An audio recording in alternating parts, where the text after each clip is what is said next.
This is Pastor Isaac David Bregman with the Christian Hearts Christian Fellowship Church Online.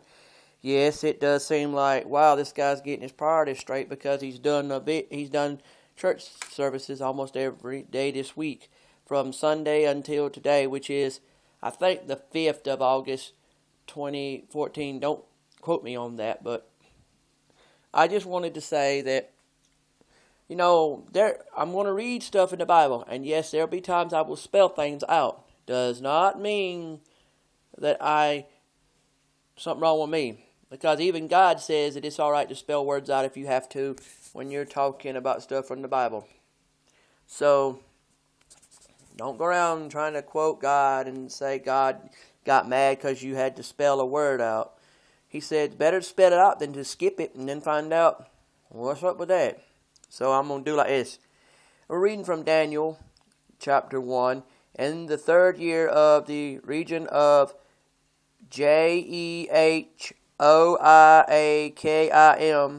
king of Judah, came Nebuchadnezzar, king of Babylon, unto Jerusalem, and Besieged it. And the Lord gave Jehoiakim, king of Judah, into his hand with part of the vessels of the house of God, which he carried in the land of Shinar to the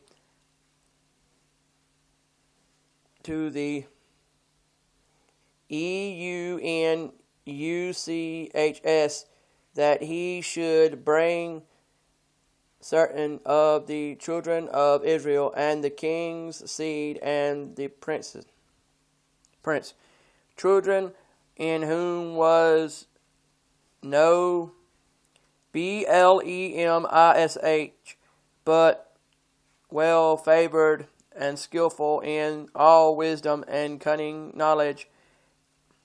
Okay, now let's see. I'm going to see where I can get to about where I'm trying to get to, y'all.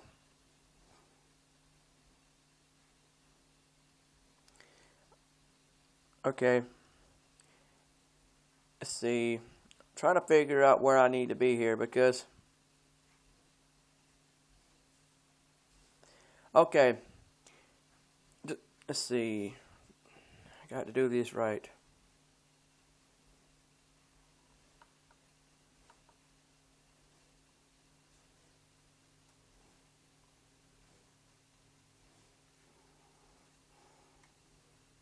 Okay, here's one.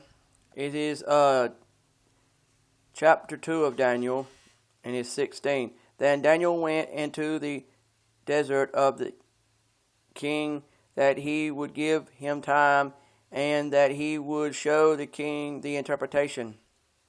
What's the interpretation, you mean? Well, see, the story goes like this. The king at the time had a dream, and everybody tried to tell him what the dream meant, what the dream meant, what the dream meant. But they were not telling him the right way or the right message of the dream. So Daniel comes along, says, this is what the dream's about, and he got it right. And the king got peace because he knew that Daniel was telling the truth. And it goes on to say, like,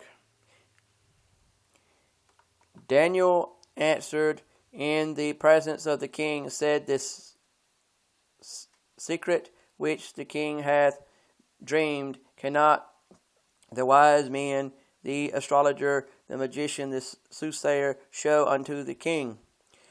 Basically, with that being said, which that would have been chapter 2 of Daniel 27, if you read in 27 of chapter 2 of Daniel, you'll see that what Daniel is telling this king is that this king cannot get his answer from nobody but God. And Daniel was basically God's tool to tell him this. But it says here in 28, but there is a God in heaven that reveals secrets and maketh known to the king Nebuchadnezzar what shall be in the latter days. That's like I just said.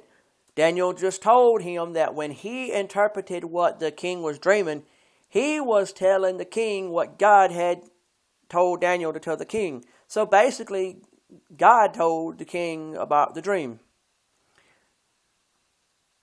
Then it says here in 29, As for thee, O king, thy thoughts come unto thy mind upon the bed, what shall come to pass hereafter, and he that revealeth secrets maketh known to thee what shall come to pass.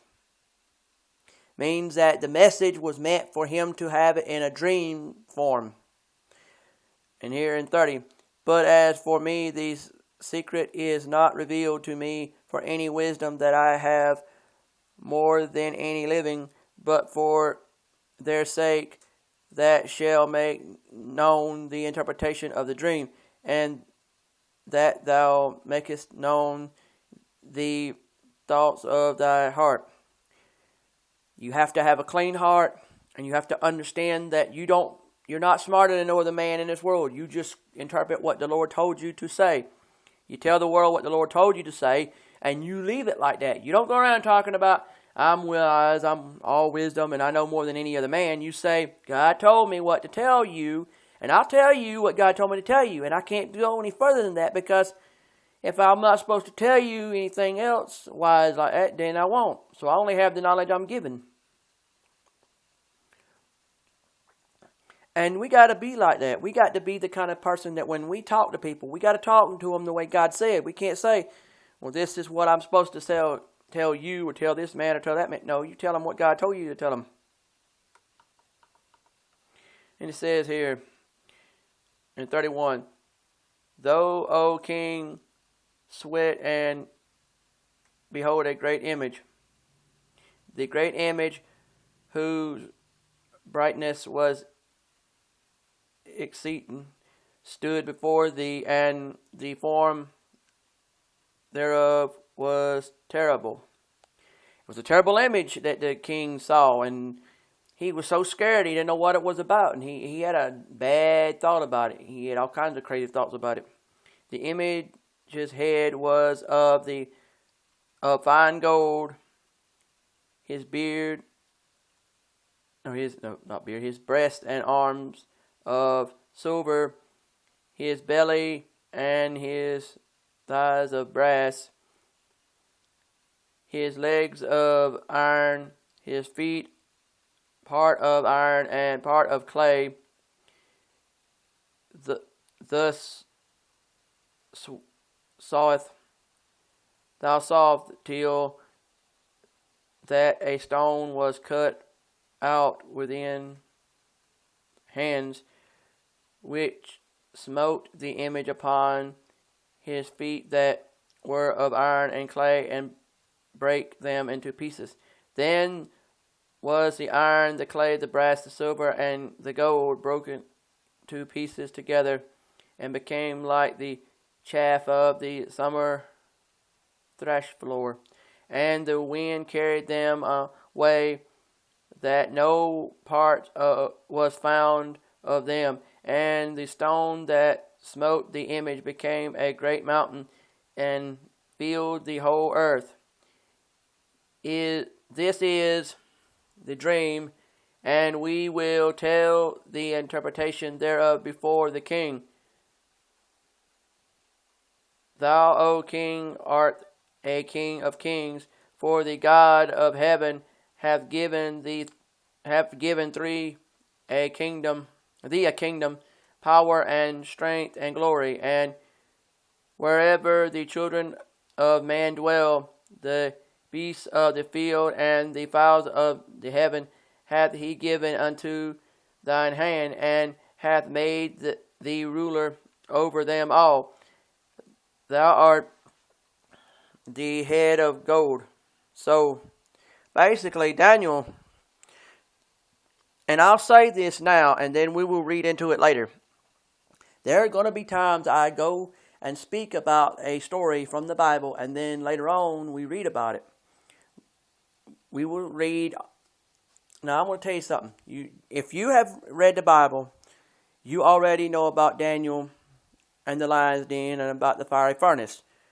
Well, we go through our fiery furnaces every day when we go out there in this world, because we may not know that that furnace is waiting for us, but we know that the minute that somebody decides that they're better than us, they know more than us, they're better than us, that's when the fiery furnace starts getting ready for us to jump in when we're supposed to. But if we are good men and women, we come out unscathed, unharmed. We don't sit there and be like, well, here's all this mess going on and we can't do nothing about it. I'll tell you something, folks. Y'all have come to a conclusion in this lifetime that there is no such a thing as getting help in any form, when knowing help has come to you more than once and you've denied it because you're too busy trying to tell the world, get away from me because I don't like what you're doing. Help can come